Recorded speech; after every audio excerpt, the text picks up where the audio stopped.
തെരഞ്ഞെടുപ്പ് നടപടിക്രമങ്ങൾ LDF അട്ടിമറിച്ചുവെന്ന് 2020 chief coordinator Sabu M Jacob.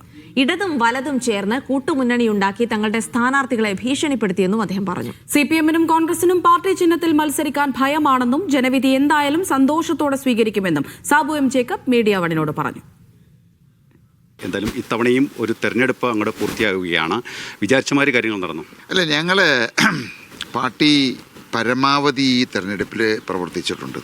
ഞങ്ങൾ നേരിട്ട ഏറ്റവും വലിയൊരു പ്രശ്നം സ്ഥാനാർത്ഥികളെ ഇരു മുന്നണികളും, അതായത് ഇടതും വലതും ചേർന്ന് ഞങ്ങളുടെ സ്ഥാനാർത്ഥികളെ ഭീഷണിപ്പെടുത്തി ഒരുപാട് പേരെ പിന്മാറ്റിയുണ്ടായി.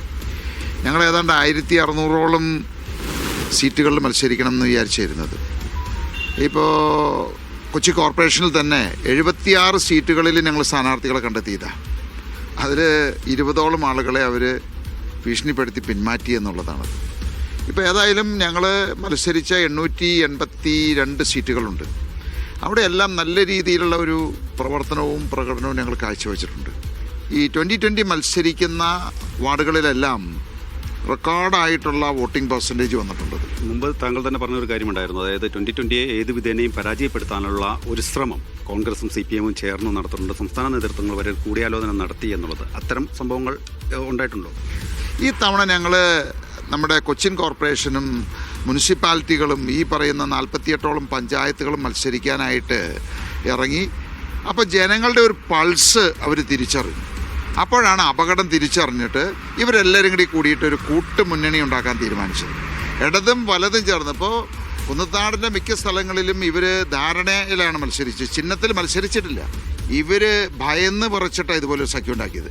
കാരണം ഈ തെരഞ്ഞെടുപ്പിൽ 2020 ഇല്ലാതെ ആക്കിയില്ലെങ്കിൽ ഇനി പിടിച്ചാൽ കിട്ടില്ല എന്നുള്ള ഒരു സ്ഥിതിവിശേഷം വന്നു. മറ്റൊരു കാര്യം താങ്കൾ നേരത്തെ സൂചിപ്പിച്ചിട്ടുണ്ടായിരുന്നു, ഈ വോട്ടിംഗ് സംവിധാനങ്ങളെല്ലാം തന്നെ റെക്കോർഡ് ചെയ്ത് സൂക്ഷിക്കണം, ഹൈക്കോടതി ഉത്തരവെല്ലാം തന്നെ ഉണ്ട്, നിരീക്ഷണ ക്യാമറകൾ വെക്കണം എന്നുള്ളതെല്ലാം, അങ്ങനെയുള്ള കാര്യങ്ങൾ ഇക്കുറി ഉണ്ടായോ?